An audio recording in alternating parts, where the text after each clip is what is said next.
प्रिय संस्कृत मित्राणी, नमः संस्कृताय।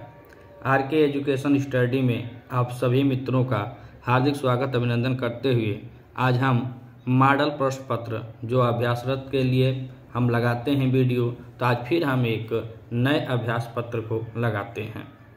हमारे मित्रों में मित्र हैं मनीष त्रिपाठी जी, प्रशांत सेन जी, विनीता कश्यप जी, पूजा राठौर, संगीता वर्मा, रमाशंकर, सरिता मालवीय और माई लाइफ। इनका जो आता है ना माई लाइफ, सभी मित्रों का हम तहे दिल से आभार व्यक्त करते हुए आज की क्लास को हम शुरू करते हैं। आप सभी के सहयोग से हम प्रतिदिन अपने स्वयं में सुधार रखते हैं और आपका जो सहयोग मिलता है, आप जो कमेंट करते हैं, उस पर भी हम विचार करते हुए अपनी कक्षा को प्रारंभ करते हैं।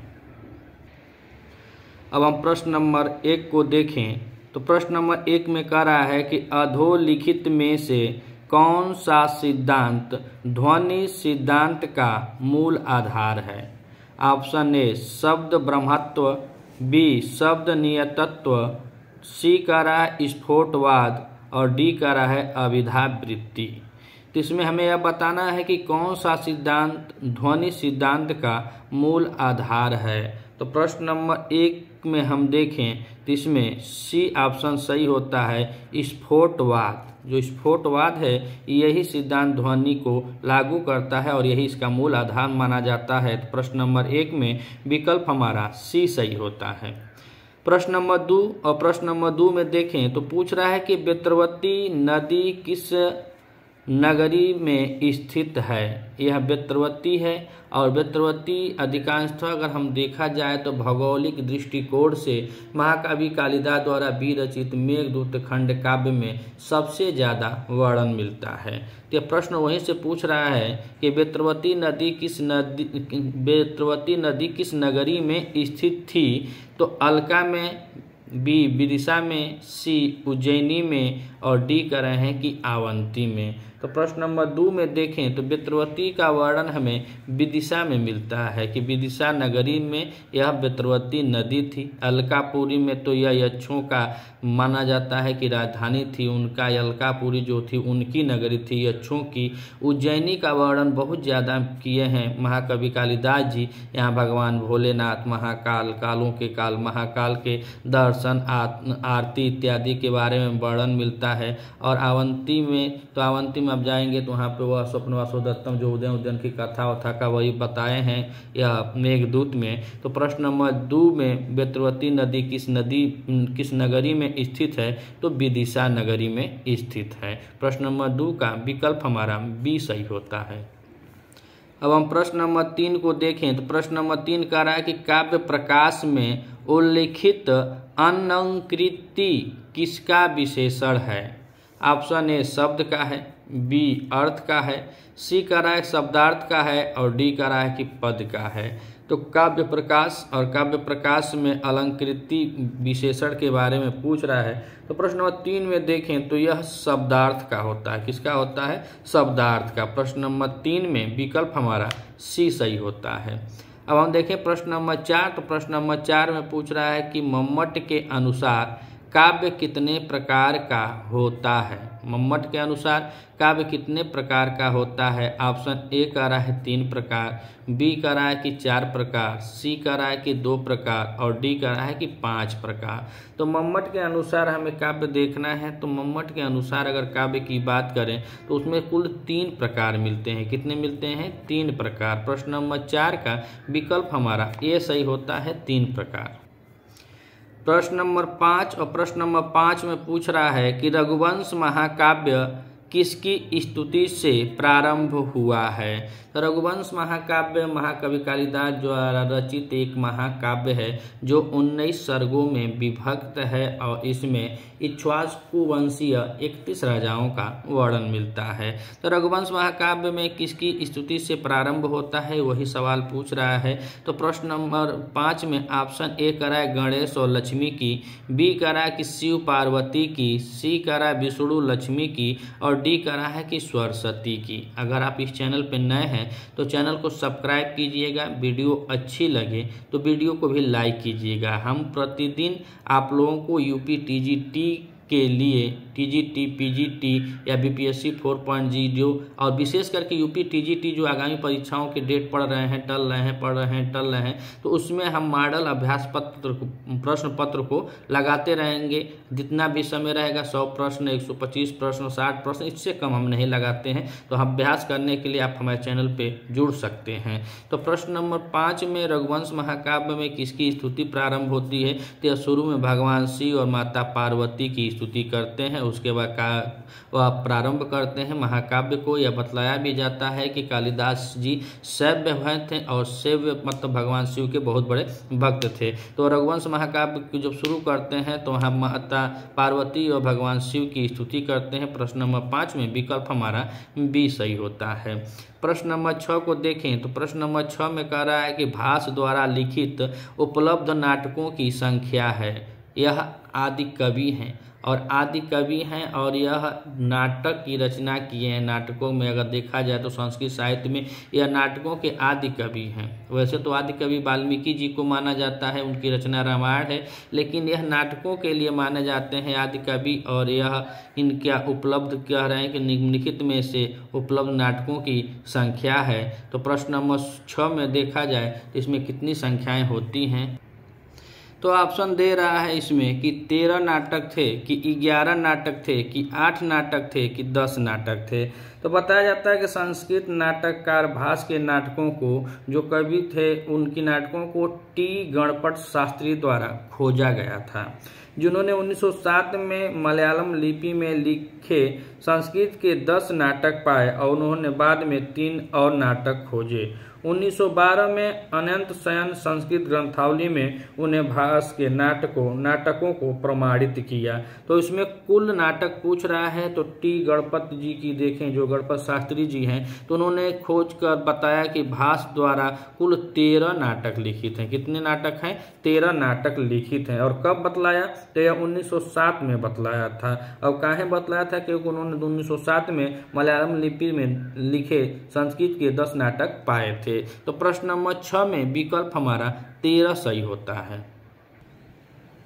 प्रश्न नंबर 7, तो प्रश्न नंबर 7 में पूछ रहा है कि संस्कृत भाषा है, ऑप्शन ए अयोगात्मक है, कि श्लिष्ट योगनात्मक है, कि सी कह रहा है प्रश्लिष्ट योगनात्मक है और डी कह रहा है अश्लिष्ट योगनात्मक है। तो संस्कृत भाषा जो है वह कैसी भाषा है? तो संस्कृत भाषा अयोगात्मक नहीं है, यह श्लिष्ट योगात्मक है। कौन सी है? श्लिष्ट योगात्मक है। प्रश्न नंबर 7 में विकल्प हमारा बी सही होता है।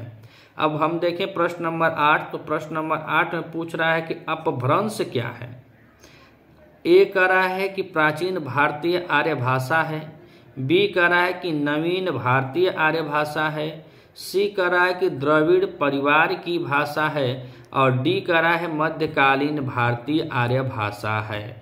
तो प्रश्न नंबर 8 में अपभ्रंश, और इस अपभ्रंश भाषा की बात करें तो हम इतिहास में भी पढ़ेंगे तो उसमें भी इसका मिलता है कि मध्यकालीन भारतीय आर्य भाषा है। प्रश्न नंबर 8 में विकल्प हमारा डी सही होगा कि मध्यकालीन मध्यकालीन भारतीय आर्य भाषा को ही अपभ्रंश कहा जाता है। तो प्रश्न नंबर 8 का विकल्प हमारा डी सही होता है। प्रश्न नंबर 9, और प्रश्न नंबर 9 में पूछ रहा है कि पाली में संस्कृत की यह ध्वनि नहीं मिलती। ऑप्शन ए करा आ, बी करा ए, सी करा आई और डी करा है कि ओ। तो प्रश्न नंबर 9 में देखें तो पाली में संस्कृत की यह ध्वनि नहीं मिलती है, तो आ ए मिलती, आई नहीं मिलता है। कौन सा? आई नहीं मिलता है। प्रश्न नंबर 9 में विकल्प हमारा सी सही होता है कि आ ए ओ मिलता है लेकिन आई नहीं मिलता है। तो प्रश्न नंबर 9 का विकल्प हमारा सी सही होता है। प्रश्न नंबर 10 में पूछ रहा है कि अर्थ संकोच का उदाहरण है।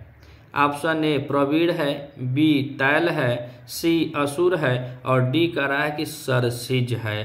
तो अर्थ संकोच और अर्थ संकोच का उदाहरण सरसिज को माना जाता है। किसको? सरसिज को। प्रश्न नंबर 10 में विकल्प हमारा डी सही होता है। अब हम देखें प्रश्न नंबर 11। तो प्रश्न नंबर 11 में कह रहा है कि धर्म का धम होना इसका उदाहरण है। धर्म का धम होना इसका उदाहरण है। ऑप्शन ए तालव्य नियम, बी सादृश्य, सी समीकरण और डी कह रहा है कि विषमीकरण। तो प्रश्न नंबर 11 में देखा जाए तो धर्म का धम होना समीकरण होता है। क्या होता है? समीकरण होता है। इसका उदाहरण क्या हो जाएगा? समीकरण। प्रश्न नंबर 11 में विकल्प हमारा सी सही होता है। प्रश्न नंबर 12 और प्रश्न नंबर 12 में पूछ रहा है कि किस नियम से ग द ब हो जाते हैं क त प। पूछ रहा है किस नियम से ग द ब हो जाते हैं क त प में, अर्थात जो ग है, द है, ब है वह क त प में परिवर्तित होते हैं। वह कौन सा नियम है? तो ऑप्शन ए कह रहा है वर्नर का नियम है, बी कह रहा है ग्रीम नियम है, सी कह रहा है ग्रासमान नियम है और डी कह रहा है तालव्य नियम है। तो प्रश्न नंबर 12 में हम देखें तो यह ग द ब जब क त प होते हैं तो वह ग्रीम नियम से होते हैं। किससे होते हैं? ग्रीम नियम से। प्रश्न नंबर 12 का विकल्प हमारा बी सही होता है। अब हम प्रश्न नंबर 13 को देखें तो प्रश्न नंबर 13 में कह रहा है कि व्यंग प्रयोग इनमें से किसका कारण है? ऑप्शन नंबर ए कह रहा है कि ध्वनि नियम, बी कह रहा है कि ध्वनि परिवर्तन, सी कह रहा है कि अर्थ परिवर्तन और डी कह रहा है कि शब्द परिवर्तन। तो प्रश्न नंबर 13 में कौन सा विकल्प सही होगा? तो व्यंग प्रयोग में इसमें अर्थ परिवर्तन होता है। प्रश्न नंबर 13 का विकल्प जो हमारा है वो हमारा सी सही होगा, अर्थ विकल्प। आप यूपी टीजीटी या पीजीटी या एलटी या संस्कृत भाषा से अगर प्रतियोगी परीक्षाओं का अगर आप अभ्यास कर रहे हैं, आप तैयारी कर रहे हैं तो आप सबके लिए बहुत ही महत्वपूर्ण प्रश्न है। अभ्यास से ही आप अपनी मंजिल को पा सकते हैं, तो अभ्यास करना ही हमारा दायित्व होता है। तो प्रश्न नंबर 13 में विकल्प हमारा सी सही है। प्रश्न नंबर 14 देखें तो प्रश्न नंबर 14 में कह रहा है कि प्रयत्न लाघव कारण है इसका। प्रयत्न लाघव का कारण है क्या?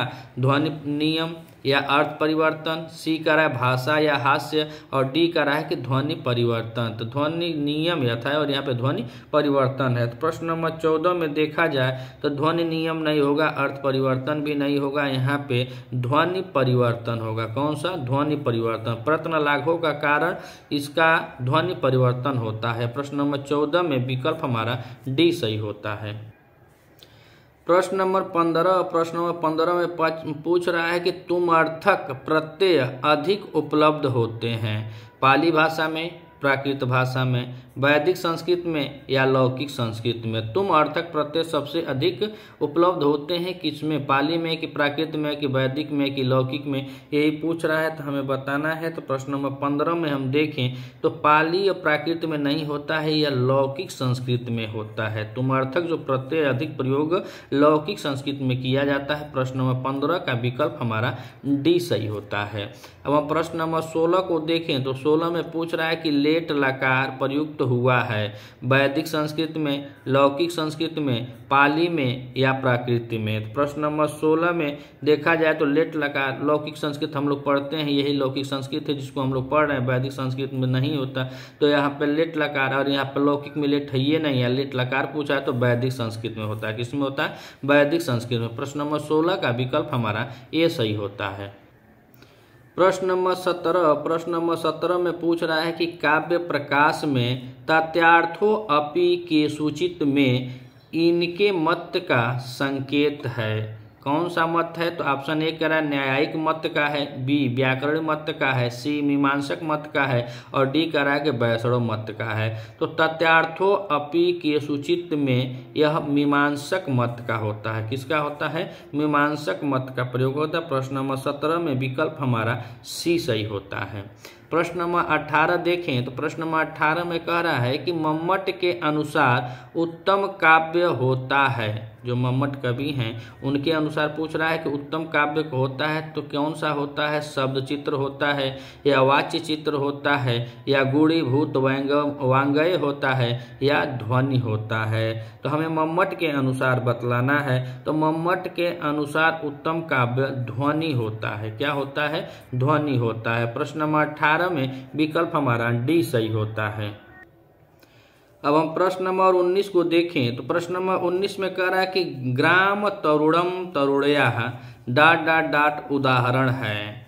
ऑप्शन ए अवर काव्य का, बी मध्यम काव्य का, सी उत्तम काव्य का और डी करा कि लक्षणा का।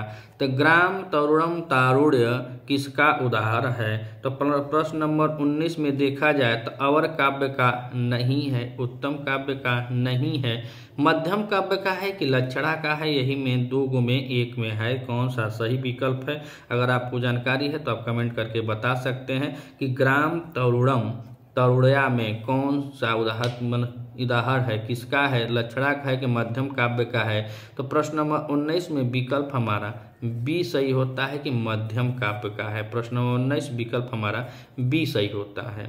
प्रश्न नंबर 20 में हम देखें तो 20 में कह रहा है कि मम्मट के अनुसार काव्य का प्रधान प्रयोजन है। मम्मट के अनुसार काव्य का प्रधान प्रयोजन है। ऑप्शन ए यक्ष प्राप्ति, बी शिवेतर क्षति, सी कांता सम्मित उपदेश और डी करा है कि सद परिनिवृत्त।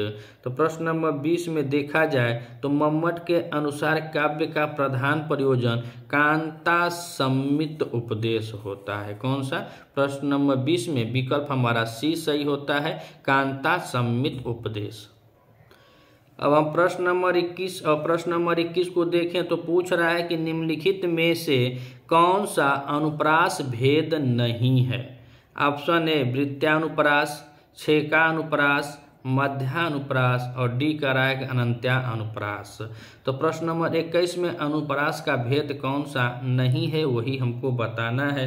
प्रश्न 21 में देखें तो वृत्त्यानुप्रास होता है, छेकानुप्रास यह भी होता है और अनत्यानुप्रास यह भी होता है, लेकिन मध्यानुप्रास नहीं होता है। तो प्रश्न नंबर 21 में विकल्प हमारा सी सही होता है। अब हम बात करें प्रश्न नंबर 22। तो प्रश्न नंबर 22 में पूछ रहा है कि किस अलंकार में उपमान पक्ष उपमेय पक्ष का निगरण कर लेता है? ऑप्शन ए उपमा में, बी रूपक अलंकार में, सी समासोक्ति अलंकार में और डी कह रहा है कि अतिशयोक्ति अलंकार में। तो प्रश्न नंबर 22 और प्रश्न नंबर 22 में देखें तो ये पूछ भी रहा है कि किस अलंकार में उपमा पक्ष क्या करता है, उपमेय पक्ष का निगरण कर लेता है। तो अतिशयोक्ति अलंकार होता है। कौन सा होता है? अतिशयोक्ति अलंकार। प्रश्न नंबर 22 में विकल्प हमारा डी सही होता है।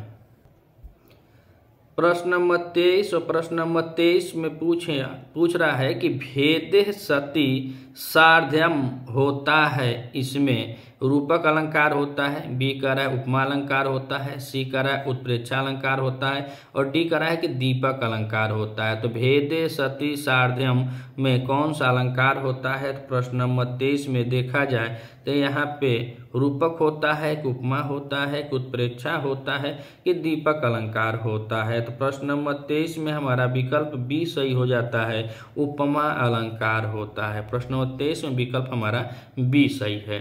प्रश्न नंबर 24 और इसमें पूछ रहा है कि कारण होने पर भी कार्य नहीं होता है, किसमें नहीं होता है? तो ये पूछ रहा है कि विशेषोक्ति में नहीं होता है, बी कह रहा है समासोक्ति में नहीं होता है, सी कह रहा है विभावना में नहीं होता है और डी कह रहा है व्यतिरेक में नहीं होता है। तो प्रश्न नंबर 24 में देखा जाए तो कारण होने पर भी कार्य नहीं होता है तो विशेषोक्ति में नहीं होता है। किसमें नहीं होता है? विशेषोक्ति में। प्रश्न नंबर 24 का विकल्प हमारा ए सही होता है। अब हम प्रश्न नंबर 25 को देखें तो प्रश्न नंबर 25 में कह रहा है कि भूत एवं भावी घटनाओं की सूचना देने वाला नाट्य प्रयोग है। भूत एवं भावी घटनाओं की सूचना देने वाला नाट्य प्रयोग है तो किसमें है? तो ऑप्शन ए कह रहा है कि जानातिक में है कि विस्कंभक में है कि अपवारित में है कि आकाश भाषित में है। तो भूत एवं भावी घटनाओं की सूचना देने वाले जो नाट्य प्रयोग में किया जाता है, जानातिक तो होता ही नहीं है, अपवारित भी नहीं होता है। तो प्रश्न नंबर 25 में देखा जाए तो विकल्प हमारा बी सही होता है, विस्कंभक में। किसमें होता है? विस्कंभक में। प्रश्न नंबर 25 में विकल्प हमारा बी सही होता है। अब हम प्रश्न नंबर 26 को देखें तो 26 नंबर प्रश्न में पूछ रहा है कि श्रृंगार रस में कौन सी वृत्ति का प्रयोग होता है? कैसिकी वृत्ति का, सात्वती वृत्ति का, आर्भटी वृत्ति का या भारतीय वृत्ति का। तो प्रश्न नंबर 26 और प्रश्न नंबर 26 में जो हम श्रृंगार रस देखते हैं तो श्रृंगार रस में जब कोई रचना होती है तो उसमें वृत्ति कैसिकी और कौशिकी दोनों मिलता है। तो यहाँ पे कैसिकी लिखा है, कौशिकी वृत्ति होती है। प्रश्न नंबर 26 का विकल्प हमारा ए सही होता है।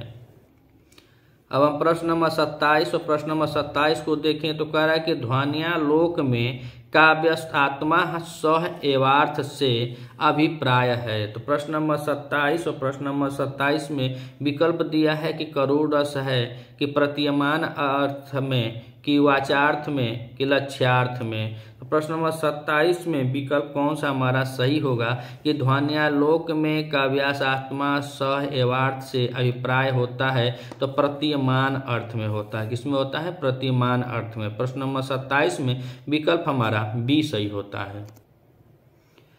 प्रश्न नंबर 28 और प्रश्न नंबर 28 में पूछ रहा है कि अधोलिखित युग्मों में से कौन सा युग्म है जो विरोधी होकर भी एक दूसरे का अनुपूरक है। ऑप्शन ए उपमा उत्प्रेक्षा, बी रूपक दीपक, सी काव्यालिंग परिसंख्या और डी करा है विभावना अविशेषोक्ति। तो यहाँ बता रहा है कि युग्म दो सब जोड़े में दिया हुआ है और इनके विशेषता क्या है कि जो विरोधी होकर भी एक दूसरे के अनुपूरक हैं। तो कौन सा उपमा उत्प्रेक्षा का है कि रूपक दीपक का, ये हमें बताना है। तो प्रश्न नंबर 28 में देखें तो यहाँ पे उपमा और उत्प्रेक्षा यह विरोधी नहीं होते, अनुपूरक होते हैं। और यहाँ पूछ रहा है कि विरोधी होकर भी अनुपूरक है तो विभावना और विशेषोक्ति है। कौन सा है? विभावना और विशेषोक्ति। प्रश्न नंबर 28 में विकल्प हमारा डी सही होता है।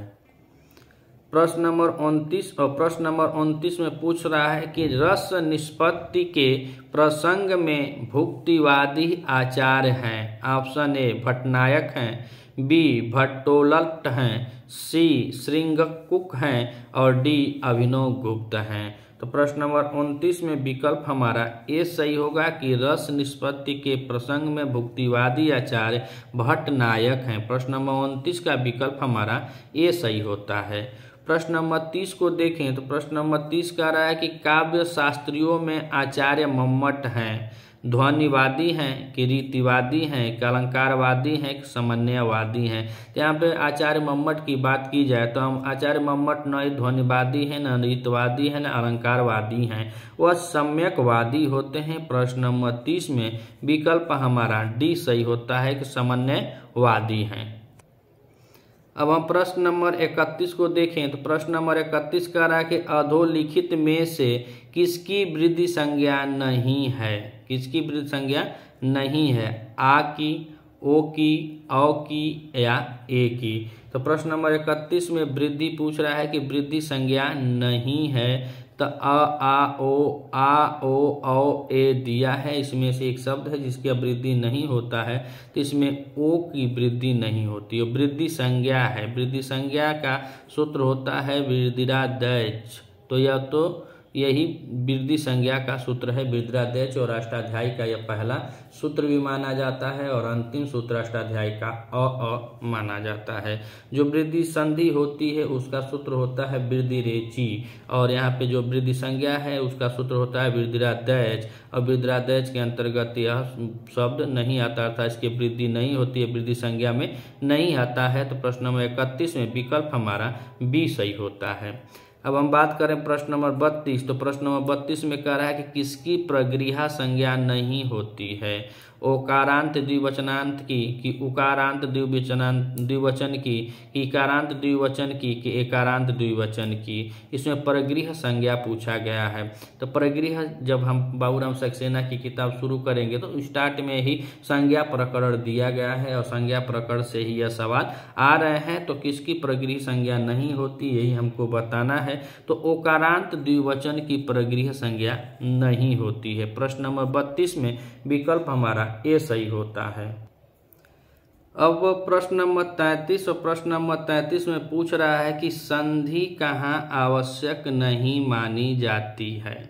तो ऑप्शन ए कह रहा है कि एक पद में, बी कह रहा है कि धातु उपसर्ग में, सी कह रहा है कि समास में और डी कह रहा है कि वाक्य में। तो हम लोग एक संज्ञा पढ़ते हैं संहिता संज्ञा। तो संहिता संज्ञा या संधि वाला ही संज्ञा प्रकरण में चलता है तो उसमें बताया जाता है कि संहितेक पदे नित्या धातु उपसर्गयो नित्या समासे वाक्ये तू सा विवक्षापेक्षते। तो यही बात है, तो यहाँ पे वही पूछ रहा है कि एक पद में, तो एक पद में संधि तो होती है, उपसर्ग धातु में भी होती है, समास में भी होती है, और लेकिन यहाँ पे पूछा है कि आवश्यक नहीं मानी जाती है। तो किसमें आवश्यक नहीं होती है? तो यह वाक्य में आवश्यक नहीं होती है। कहा है कि सूत्र में ही बताया कि वाक्य तू सा विवक्षाम उपेक्षते, अर्थात आप उसमें अपनी उपेक्षा के साथ बोल सकते हैं, तो वाक्य में नहीं मानी जाती है। और एक पद में धातु उपसर्ग में समास में संधि मानी जाती है, लेकिन वाक्य में नहीं मानी जाती है। प्रश्न नंबर 33 का विकल्प हमारा डी सही होता है। अब हम प्रश्न नंबर 34 को देखें, तो प्रश्न नंबर 34 में कह रहा है कि मनोरथ में संधि विच्छेद होगा। ऑप्शन ए मनोरथ, बी मनस रथ, डी मनररथ, कट जाएगा ही ये नहीं, मनोरथ यह भी कट जाएगा, मनस न, मनोरथ का संधि विच्छेद ही होता है मनरथ। प्रश्न नंबर 34 का विकल्प हमारा ए सही होता है। अब हम प्रश्न नंबर 35 को देखें, तो प्रश्न नंबर 35 कह रहा है कि शिवेहि में संधि विच्छेद होगा। ऑप्शन ए शिव धन एहि, बी शिव धन इहि, सी शिवे धन इहि, और डी शिव धन आ धन इहि। तो शिवेहि का संधि विच्छेद है और शिवेहि में संधि विच्छेद देखा जाए तो सही यह होता है शिव धन आ धन इहि बराबर शिवेहि। प्रश्न नंबर 35 में विकल्प हमारा डी सही होता है। अब हम प्रश्न नंबर 36 को देखें, प्रश्न नंबर 36 पूछ रहा है कि विद्वान प्लस लिखति में संधि होगी। ऑप्शन ए विद्वान लिखति, बी विद्वान लिखन्ति, सी विद्वान लिखति, और डी का रहा है विद्वान लिखति। तो ऑप्शन नंबर 36 का विकल्प हम देखें तो यह एक जो ए नंबर पर है यही सही होगा, विद्वान लिखति। प्रश्न नंबर 36 में विकल्प हमारा ए सही होता है। प्रश्न नंबर 37 और प्रश्न नंबर 37 में पूछ रहा है कि समधनस्कर्ता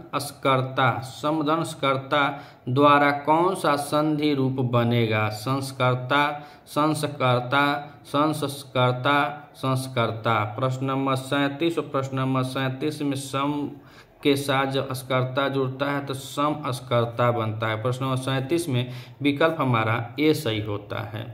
प्रश्न नंबर 38 में पूछ रहा है कि कौन सा समास नित्य नपुंसक लिंग एक वचन में प्रयुक्त होता है? ऑप्शन ए अव्ययीभाव, बी द्वंद्व, सी द्विगु, और कह रहा है डी बहुब्रीहि समास। तो कौन सा नित्य नपुंसक लिंग एक वचन में प्रयुक्त होने वाला कौन सा समास है? तो प्रश्न नंबर 38 में देखा जाए तो प्रश्न नंबर 38 में विकल्प हमारा सी सही होता है। द्विगु समास जो है यह नित्य नपुंसक लिंग एक वचन में प्रयुक्त होता है। प्रश्न नंबर 38 का विकल्प हमारा सी सही होता है। अब हम प्रश्न नंबर 39 और प्रश्न नंबर 39 को देखें तो कह रहा है समानाधिकरण तत्पुरुष समास का नाम क्या है? द्वितीय तत्पुरुष, बी कह रहा है प्रादि तत्पुरुष, सी कह रहा है कर्मधारय, और डी कह रहा है कि द्विगु। तो प्रश्न नंबर 39 में हम देखें तो समानाधिकरण तत्पुरुष समास का नाम कर्मधारय समास होता है। कौन सा होता है? कर्मधारय। प्रश्न नंबर 39 में विकल्प हमारा सी सही होता है। अब हम प्रश्न नंबर 40 और प्रश्न नंबर 40 को देखें तो पूछ रहा है कुपुत्रः में समास है। ऑप्शन ए अव्ययीभाव है, बी कर्मधारय है, सी बहुब्रीहि है, और डी कह रहा है कि प्रादि तत्पुरुष समास है। तो प्रश्न नंबर 40 में देखा जाए तो कुपुत्र में प्रादि तत्पुरुष समास होता है। कौन सा? प्रादि तत्पुरुष। प्रश्न नंबर 40 का विकल्प हमारा डी सही होता है। प्रश्न नंबर 41 और प्रश्न नंबर 41 में पूछ रहा है कि बहुब्रीहि समास में कौन सा पद प्रधान होता है? ऑप्शन ए पूर्व पद, बी उत्तर पद, सी उभय, और डी कह रहा है कि अन्य। तो पूर्व पद तो अव्ययीभाव समास होता है, उत्तर पद और उभय पद तो द्वंद्व समास में दोनों पद होता है। लेकिन यहाँ पे बहुब्रीहि पूछ रहा है कि बहुब्रीहि समास में कौन सा पद प्रधान होता है? तो अन्य पद प्रधान होता है। बहुब्रीहि समास में कौन सा पद होता है? तो अन्य पद प्रधान समास बहुब्रीहि समास कहलाता है। प्रश्न नंबर 41 का विकल्प हमारा डी सही होता है। अब हम प्रश्न नंबर 42 को देखें तो प्रश्न नंबर 42 कह रहा है कि निष्कौशाम्बी में समास है। ए गति तत्पुरुष है, बी बहुब्रीहि है, सी अव्ययी भाव समास है और डी कह रहा है कि केवल समास है। तो प्रश्न नंबर 42 में निष्कौशाम्बी में समास पूछ रहा है, तो हम देखें तो इसमें कौन सा समास है? तो इसमें गति तत्पुरुष समास है। प्रश्न नंबर 42 में विकल्प हमारा ए सही होता है। प्रश्न नंबर 43 और प्रश्न नंबर 43 में पूछ रहा है कि संस्कृत में कारकों की संख्या मानी गई है। ऑप्शन ए 5, बी 6, सी 7 और डी करा है कि 8। तो संस्कृत में हमें कारक बताना है, तो यह सब आप लोग जानते ही होंगे कि इसमें 6 कारक होते हैं, कर्ता ने कर्म को करण से इत्यादि, तो 6 कारक होते हैं। प्रश्न नंबर 43 का विकल्प हमारा बी सही होता है।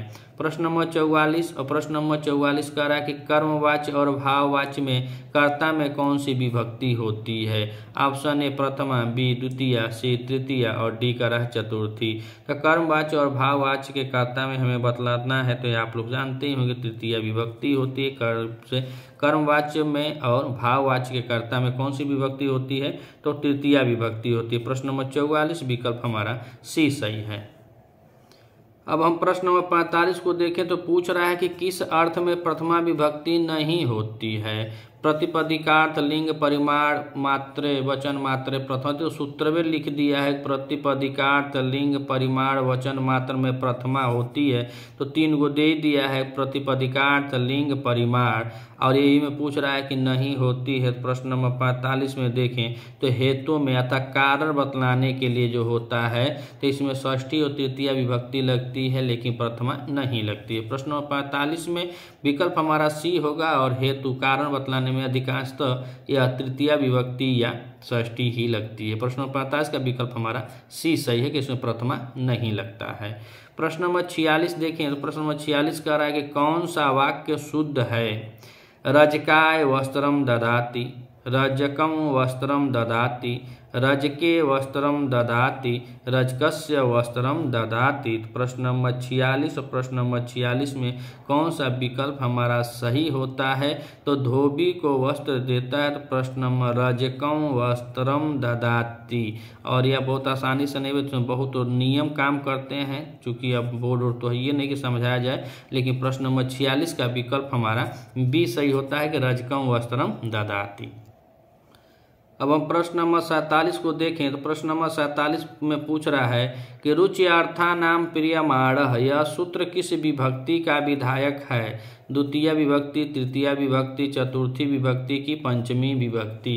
तो यह वार्तिक होते हैं और चौथी विभक्ति के अंतर्गत आते हैं। रुच्यर्थानां प्रियमाणः, नमः स्वस्ति स्वाहा अलम वसट इत्यादि के योग में चतुर्थी विभक्ति लगती है। रुच्यर्थानां प्रियमाणः जो रुचकर होता है, फिर स्पृह सप्तम से में भी लगती है। तो यहाँ पर यह देखा जाए तो प्रश्न नंबर 47 में विकल्प हमारा सी ही सही होगा। इसमें रुच्यर्थानां प्रियमाणः में कौन सी विभक्ति लगती है? तो चतुर्थी विभक्ति लगती है। प्रश्न नंबर 48 और इसमें पूछ रहा है कि अतः निर्धारण में किन विभक्तियों का विधायक सूत्र है?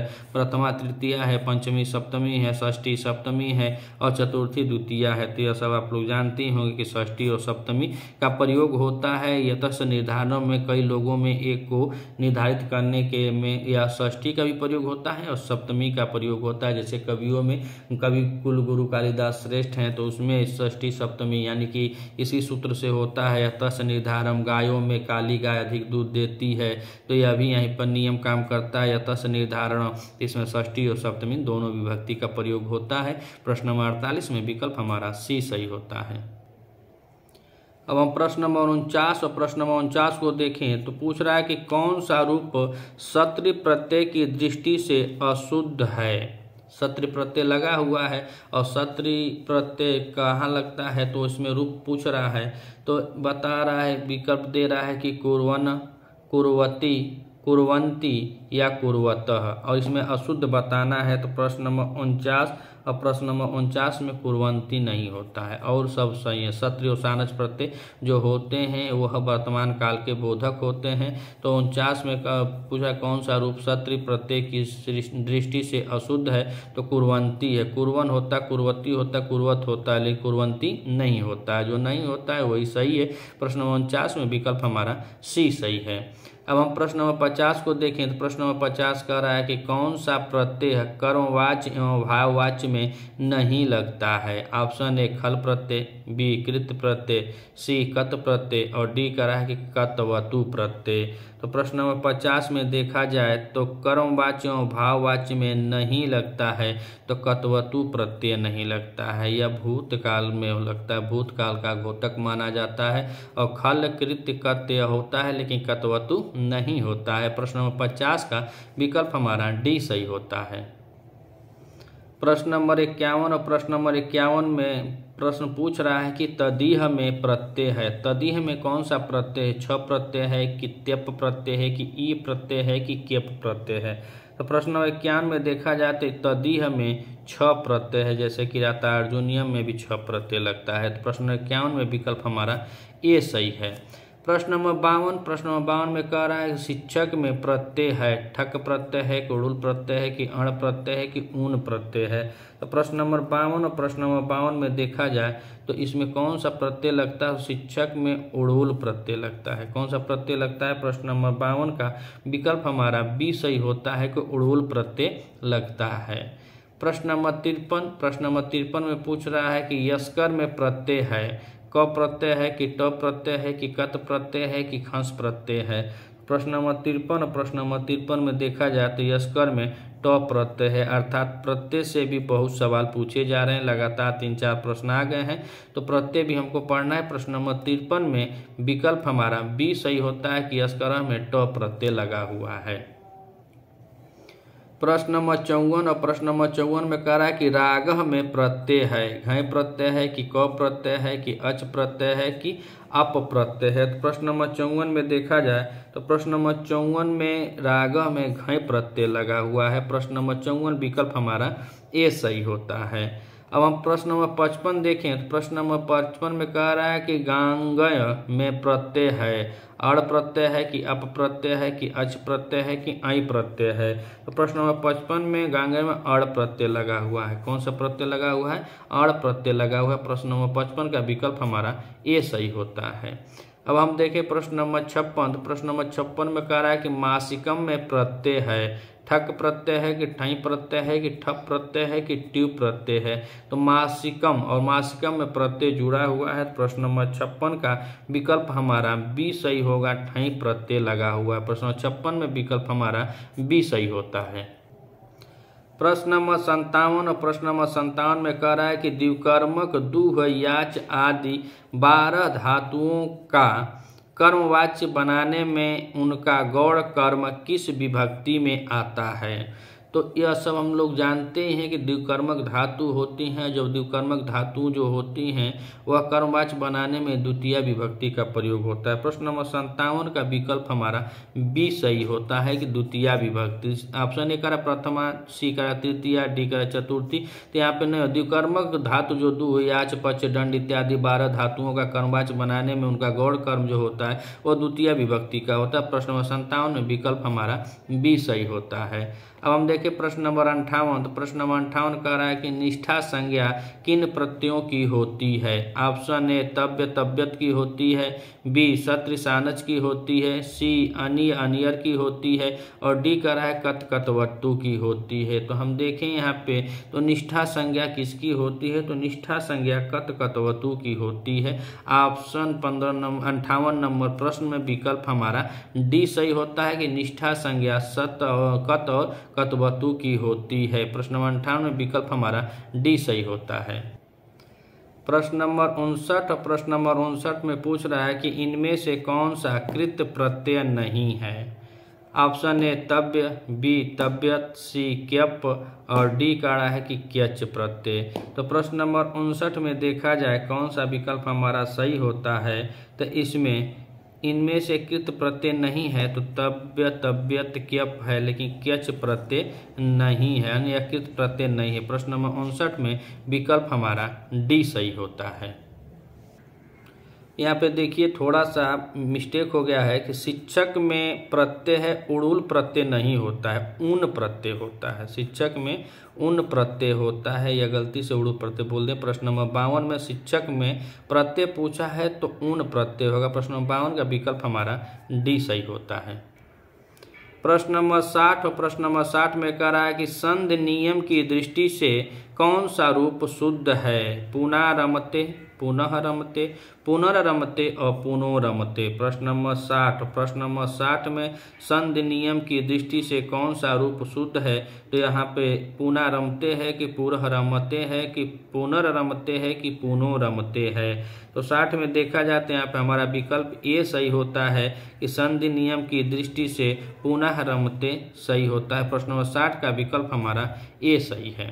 अब हम बात करें प्रश्न नंबर 61। तो प्रश्न नंबर 61 में कह रहा है कि श्रीमद् भागवत गीता के द्वितीय अध्याय का नाम है। ऑप्शन ए विभूति योग, बी सांख्य योग, सी अक्षर ब्रह्म योग और डी कह रहा है कि ज्ञान विज्ञान योग। तो प्रश्न नंबर 61 में देखा जाए तो बहुत बार यह प्रश्न पूछा गया है कि श्रीमद् भागवत गीता के द्वितीय अध्याय का नाम क्या है? तो सांख्य योग है। कौन सा है? सांख्य योग। प्रश्न नंबर 61 विकल्प हमारा बी सही होता है।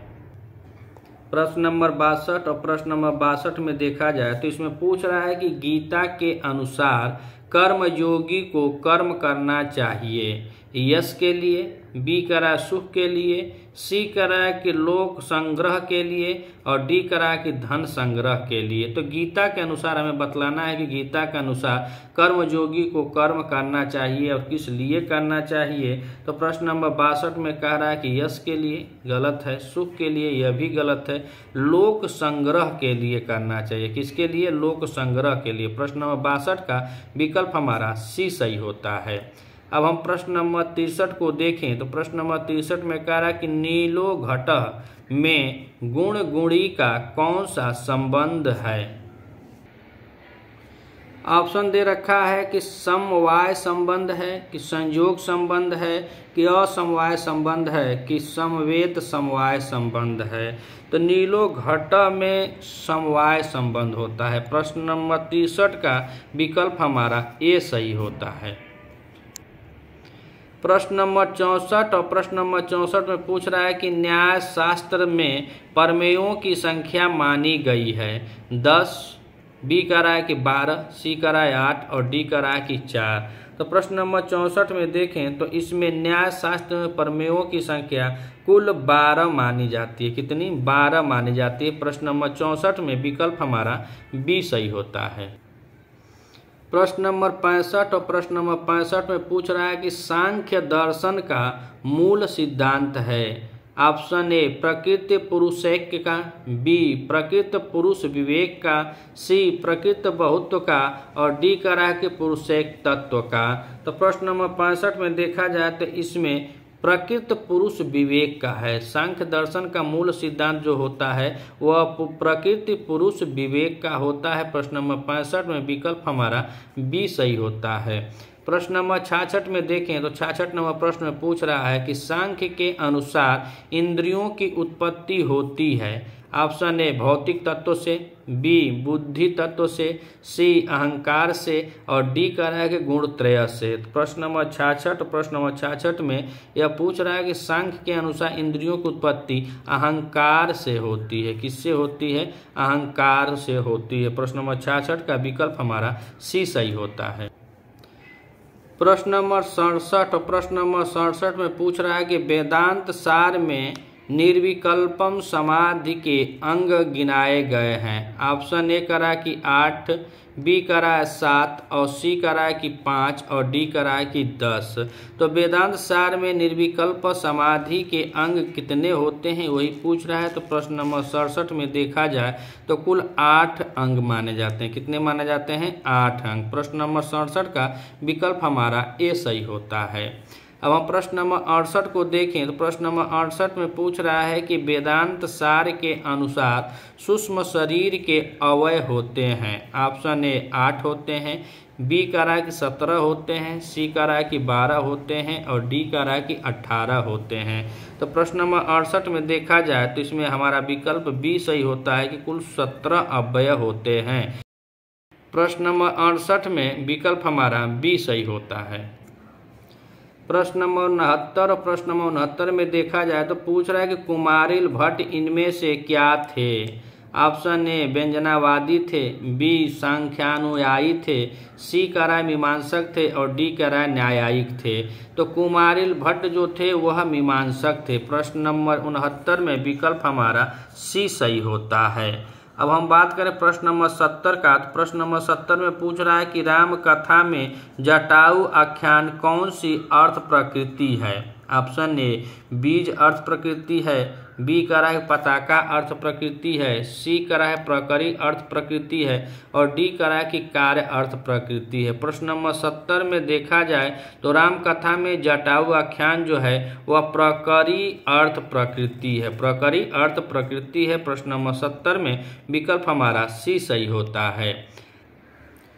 अब हम प्रश्न नंबर 71 को देखें तो प्रश्न नंबर 71 कह रहा है कि विनिगर्तम मान दाम आत्म मंदिरात आदि उदाहरण है। ऑप्शन ए व्यंग्य काव्य का है, बी कह रहा है शब्द चित्र का है, सी कह रहा है अर्थ चित्र का है और डी कह रहा है गुणभूत व्यंग्य का है। तो प्रश्न नंबर 71 में देखा जाए तो कौन सा विकल्प हमारा सही होता है। तो यह शब्द चित्र का है। किसका है? शब्द चित्र का। प्रश्न नंबर 71 में विकल्प हमारा बी सही होता है। अब हम प्रश्न नंबर 72 को देखें तो प्रश्न नंबर 72 कह रहा है कि केवल जाति में शब्द का संकेत ग्रह मानने वाले मतवादी हैं। ऑप्शन ए व्याकरण, बी मीमांसक, सी वेदांती और डी कह रहे हैं कि बौद्ध। तो प्रश्न नंबर 72 और प्रश्न नंबर 72 में देखा जाए तो केवल जाति में शब्द का संकेत ग्रह कौन मानते हैं। तो मानने वाले जो मतवादी होते हैं प्रश्न नंबर 72 में बताया जाए तो वह मीमांसक होते हैं। कौन होते हैं? मीमांसक होते हैं। प्रश्न नंबर 72 का विकल्प हमारा बी सही होता है। प्रश्न नंबर 73 प्रश्न नंबर 73 में कह रहा है कि अपोह को शब्दार्थ मानने वाले मतवादी हैं। ऑप्शन ए मीमांसक हैं, बी बौद्ध हैं, सी न्यायिक हैं और डी कह रहा है कि वेदांती हैं।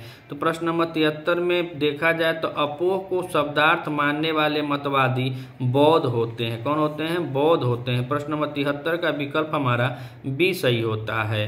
प्रश्न नंबर 74 को देखें तो प्रश्न नंबर 74 में कह रहा है कि मम्मट द्वारा उपादान लक्षणा के उदाहरण गौरानुबंध में किस आचार्य के मत का खंडन किया गया है। 74 में विकल्प कर रहा है कुमारिल भट्ट का, बी मुकुल भट्ट का, सी प्रभाकर का और डी कर रहा है भट्टलोलट का। तो प्रश्न नंबर 74 में विकल्प हमारा बी सही होगा, मुकुल भट्ट का किया गया है। कह रहे हैं कि मम्मट द्वारा उपादान लक्षणा के उदाहरण गौर बंधुत्व में किस आचार्य का मत होता है, तो मुकुल भट्ट का। प्रश्न नंबर 74 का विकल्प हमारा बी सही होता है। प्रश्न नंबर 75 और प्रश्न नंबर 75 में पूछ रहा है कि उपकृतम बहु तत्र किम उच्यते आदि उदाहरण किससे संबद्ध है। ऑप्शन ए कह रहा है तिरस्कृत वाच्य ध्वनि से है, बी कह रहा है कि असलक्ष्य ध्वनि से है, सी कह रहा है लक्षणा से है और डी कह रहा है कि चित्रकाव्य से है। तो प्रश्न नंबर 75 में देखा जाए उपकृतम बहु तत्र किम उच्यते तिरस्कृत वाच्य ध्वनि से होता है। किससे है? तिरस्कृत वाच्य ध्वनि। प्रश्न नंबर 75 का विकल्प हमारा ए सही होता है। प्रश्न नंबर 76 और प्रश्न नंबर 76 में कह रहा है कि मम्मट के अनुसार व्यंग्य रूप प्रयोजन में अपरिहार्य है। ऑप्शन ए व्यंजना है, बी अभिधा है, सी तात्पर्य है और डी कह रहा है कि रूढ़ी है। तो प्रश्न नंबर 76 में देखा जाए तो मम्मट के अनुसार व्यंग्यमय रूप प्रयोजन में अपरिहार्य व्यंजना होता है। प्रश्न नंबर 76 का विकल्प हमारा ये सही होता है कि अपरिहार्य जो कहलाएगा वह व्यंजना होता है। किसके किसके लिए, मम्मट के लिए। तो प्रश्न नंबर 76 में विकल्प हमारा ए सही होता है। प्रश्न नंबर 70 देखा है तो प्रश्न नंबर 70 में देखें तो कह रहा है कि रस निष्पत्ति के संदर्भ में साधारणीकरण का सर्वप्रथम प्रयोग किया है। भट्टनायक ने, सी करा भरत मुनि ने और डी करा आनंदवर्धन ने। तो प्रश्न नंबर 77 में देखा जाए तो रस निष्पत्ति के संदर्भ में साधारणीकरण का सर्वप्रथम प्रयोग भट्टनायक ने किया है। प्रश्न नंबर 77 का विकल्प हमारा बी सही होता है। प्रश्न नंबर 78 और प्रश्न नंबर 78 में कह रहा है कि अभिनव गुप्त के मतानुसार रस प्रतीति है।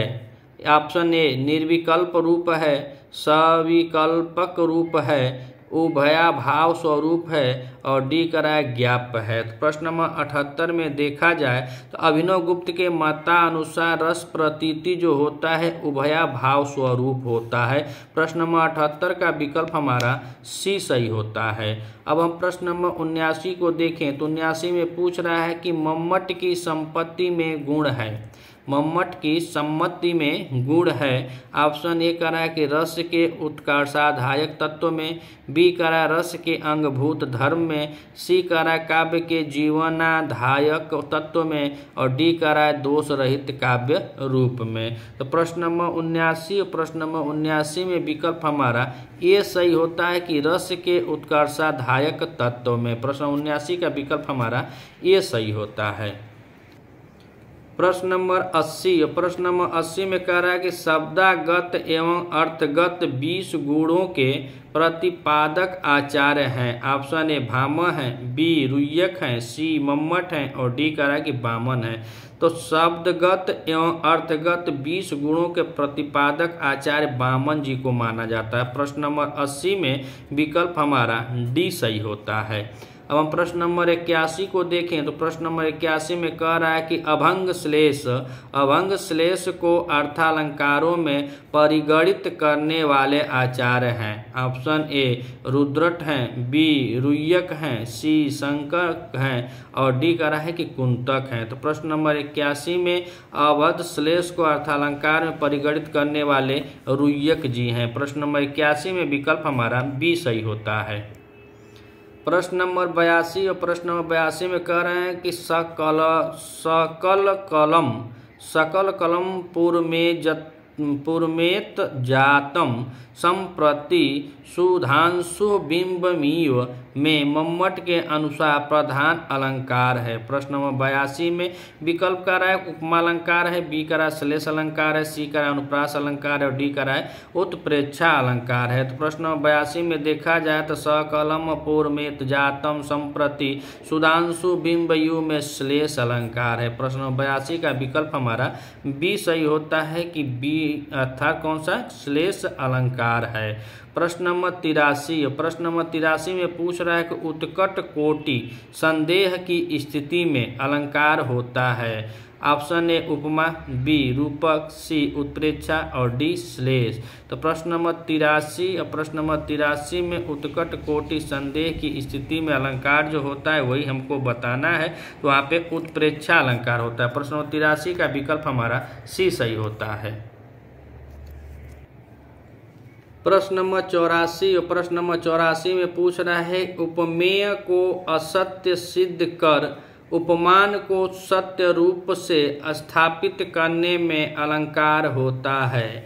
ऑप्शन ए रूपक, बी व्यक्तिरेक, सी निदर्शना और डी करा है अपहुति। तो प्रश्न नंबर 84 उपमेय को असत्य सिद्ध कर उपमान को सत्य करने में अपहुति होता है। प्रश्न नंबर 84 का विकल्प हमारा डी सही होता है। अब हम प्रश्न नंबर 85 को देखें तो प्रश्न नंबर 85 कह रहा है कि प्रस्तुत में अप्रस्तुत की संभावना होने पर अलंकार होता है। समासोक्ति अलंकार होता है कि अतिशोक्ति अलंकार होता है कि विशेषोक्ति अलंकार होता है कि उत्प्रेक्षा अलंकार होता है। तो प्रश्न नंबर 85 में प्रस्तुत में अप्रस्तुत की संभावना हो वहाँ पे उत्प्रेक्षा अलंकार होता है। प्रश्न नंबर 85 का विकल्प हमारा डी सही होता है। प्रश्न नंबर 86 में कह रहा है कि अध्यावसाय के सिद्ध हो जाने पर अलंकार होता है। ऑप्शन ए पर्यायोक्ति अलंकार, बी अतिशयोक्ति अलंकार, सी स्वभावोक्ति अलंकार या डी सहोक्ति अलंकार। प्रश्न नंबर 86 में देखा जाए तो अध्यावसाय के सिद्ध हो जाने पर अतिशयोक्ति अलंकार होता है। प्रश्न नंबर 86 में विकल्प हमारा बी सही होता है। अब हम प्रश्न नंबर 87 और 87 में देखें तो पूछ रहा है कि बाणभट्ट कृत हर्षचरित है। ऑप्शन ए कथा है, बी आख्यायिका है, सी उपन्यासिका है और डी कह रहा है कि चंपू है। तो चंपू त्रिविक्रम भट्ट की रचनाएं हैं। पहली उनकी रचना नल चंपू है, दूसरा का मदरसा चंपू है। तो यह त्रिविक्रम भट्ट जी की रचना है। और यहाँ पे बाणभट्ट की, तो बाणभट्ट जी की रचना जो कादम्बरी है वह कथामुख है, उसे कथा कहा जाता है। और पूछ रहा है हर्षचरित, जो हर्षचरित है यह रचना बाणभट्ट जी की है, लेकिन यह क्या है, यह आख्यायिका है। प्रश्न नंबर 87 में विकल्प हमारा बी सही होता है, आख्यायिका। प्रश्न नंबर 88 में पूछ रहा है कि किस प्रकार के काव्य को एक देशानुकारी कहा गया है। खंड काव्य को, महाकाव्य को, गद्य काव्य को या चंपू काव्य को। तो देशानुकारी काव्य किसे कहा गया है। तो प्रश्न नंबर 88 में विकल्प हमारा ए सही होगा कि देशानुकारी खंड काव्य को कहा जाता है। प्रश्न नंबर 88 में विकल्प हमारा ए सही होता है। प्रश्न नंबर 89 में देखें तो प्रश्न नंबर 89 में कह रहा है कि अधोलिखित में से प्रकरण नामक रूपक है। उत्तरामचरितम है कि मुद्रा राक्षस है कि स्वप्नवासोदत्तम है कि मृच्छकटिकम है। तो उत्तरामचरितम 7 अंकों का या तो नाटक ही है, भभूति जी की रचना है। मुद्रा राक्षस विशाख दत्त जी की रचना है। स्वप्नवासोदत्तम भास जी की रचना है। और मृच्छकटिकम यही चारुदत्त अन्य भास जी के चारुदत्त नाटक पर आधारित मृच्छकटिकम शूद्रक जी की रचना है, जो 10 अंकों का प्रकरण है। यह क्या है, प्रकरण ग्रंथ, प्रकरण है। रूपक का क्या है, प्रकरण। नाटक है लेकिन नाटक में क्या है, प्रकरण है। प्रश्न नंबर 90 को देखें तो प्रश्न नंबर 90 कह रहा है कि अधोलिखित में से कौन सा काव्य अवांछनीय है। ऑप्शन ए हर्षचरितम है, बी महावीर चरितम है, सी सीता चरितम है और डी करा है विक्रमांक देव चरितम है। तो प्रश्न नंबर 90 में देखा जाए तो कह रहा है कि काव्य अवांछनीय है, तो सीता चरितम हो जाएगा। कौन सा, सीता चरितम। प्रश्न नंबर 90 का विकल्प हमारा सी सही होता है। अब हम प्रश्न नंबर 91 और प्रश्न नंबर 91 को देखें तो पूछ रहा है कि अधोलिखित में से कौन सा ऐतिहासिक महाकाव्य है। तो नैषधीय चरितम है कि जानकी हरणम है कि विक्रमांक देव चरितम है कि बुद्ध चरितम है। तो ऐतिहासिक महाकाव्य की बात किया जाए तो बुद्ध चरित को माना जाता है। यह अश्वघोष जी की रचना है, बुद्ध चरित, जो 28 सर्गों में विभक्त होती है। तो प्रश्न नंबर 91 में विकल्प हमारा डी सही होता है। प्रश्न नंबर 92 और प्रश्न नंबर 92 में पूछ रहा है कि भट्ट नारायण की रचना है। मुद्रा राक्षस है कि दरिद्र चारुदत्तम है कि महावीर चरितम है कि बेड़ी संहारम है। तो भट्ट नारायण की रचना विशाख दत्त की मुद्रा राक्षस है, महावीर चरितम या भभूति जी की रचना है। और 92 में कह रहा है कि भट्ट नारायण की रचना तो बेड़ी संहारम है। कौन सी है, बेड़ी संहारम। प्रश्न नंबर 92 विकल्प हमारा डी सही होता है। प्रश्न नंबर 93 और प्रश्न नंबर 93 में कह रहा है कि नाट्य में जहाँ प्रस्तुत भावी कथा वस्तु की अनियोक्तिमय सूचना दी जाती है वह होता है। ऑप्शन ए पताका स्नातक, बी पताका, सी आधिकारिक और डी कह रहा है कि प्रकरण। तो प्रश्न नंबर 93 में देखा जाए तो यहाँ पे विकल्प हमारा ए सही होता है, पताका स्नातक स्थानक। प्रश्न नंबर 93 विकल्प हमारा ए सही होता है। प्रश्न नंबर 94 और प्रश्न नंबर 94 को देखें तो पूछ रहा है कि रूपक में भूत अथवा भावी घटनाओं की सूचना जहां मध्यम पात्रों द्वारा दी जाती है वह होता है। आकाश भाषित होता है कि विस्कंभक होता है कि प्रवेशक होता है कि अंकास्य होता है। तो प्रश्न नंबर 94 में देखा जाए तो कह रहा है कि मध्यम पात्र, और जो मध्यम पात्र की कोटि में आते हैं तो यहाँ पे विस्कंभक आता है। कौन आता है, विस्कंभक आता है। प्रश्न नंबर 94 में विकल्प हमारा बी सही होता है। अब हम प्रश्न नंबर 95 को देखें तो कह रहा है कि फलागम की परिगणना होती है। फलागम की परिगणना किसमें होती है? तो ऑप्शन ए कह रहा है कि अर्थ प्रकृतियों में, बी काया अवस्थाओं में, सी नाट्य संधियों में और डी कह रहा है अर्थोपक्षेपकों में। तो प्रश्न नंबर 95 फलागम की परिगणना कार्य अवस्थाओं में होती है। प्रश्न नंबर 95 विकल्प हमारा बी सही होता है। प्रश्न नंबर 96 में कह रहा है कि रूपक भेदों में एकल अभिनय होता है। प्रकरण में होता है कि डिम में होता है कि भाड़ में होता है कि व्यायोग में होता है? तो यह एकल अभिनय भाड़ में होता है। किसमें होता है? भाड़ में। प्रश्न नंबर 96 का विकल्प हमारा सी सही होता है। अब हम प्रश्न नंबर 97 देखें तो 97 में कह रहा है कि आचार्य धनंजय ने 10 रूपक में नागानंद के नायक जिमुतवाहन को माना है। तो यह जिमुतवाहन, नागानंद का जो नायक है जिमुतवाहन, वह किस कोटि में आता है? तो यह नायकों की 4 कोटि होती है, धीर प्रशांत, धीरोदात्त, धीर ललित, धीरोदत्त। तो प्रश्न नंबर 97 में देखा जाए तो यह उच्च कोटि में आता है, तो धीरोदात्त में आता है। प्रश्न नंबर 97 विकल्प हमारा बी सही होता है।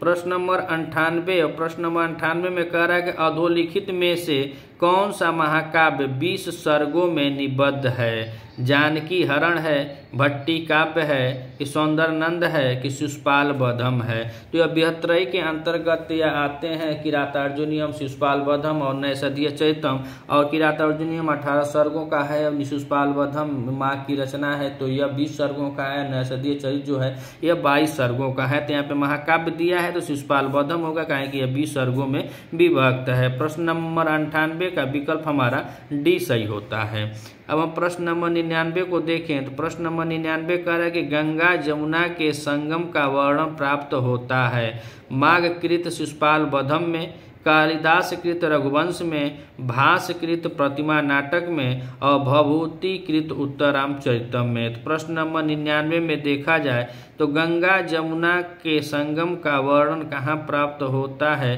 तो भभूति कृत उत्तरामचरितम में प्राप्त होता है। प्रश्न नंबर 99 का विकल्प हमारा डी सही होता है।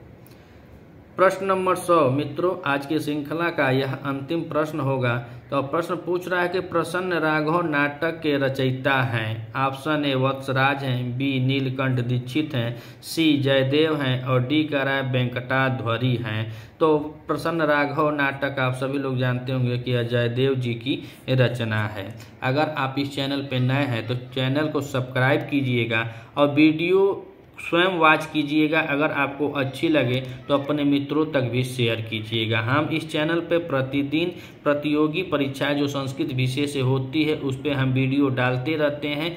और इसके बाद अगर यूपी टीजीटी की बात करें, एमपी वर्ग 2 की बात करें और आप लोगों का जो स्नेह आता है जिस पर आप डिमांड करते हैं कि सर इसका भी वीडियो पढ़ना चाहिए, तो हम पुस्तक से ही डालते हैं, पुस्तक से ही पढ़ाते हैं और पुस्तक के हिसाब से हम आप लोग को प्रैक्टिस से अभ्यास करवाते रहते हैं। अगर एक आध दो प्रश्न गलत भी हो जाता है तो हमारे कुछ मित्र हैं वह स्वयं हमको कमेंट करके बताते भी हैं, जिनका मैं आभार भी व्यक्त करता हूं। मिलते हैं अगली वीडियो में, तब तक के लिए लेते हैं विदा। नमः संस्कृताय।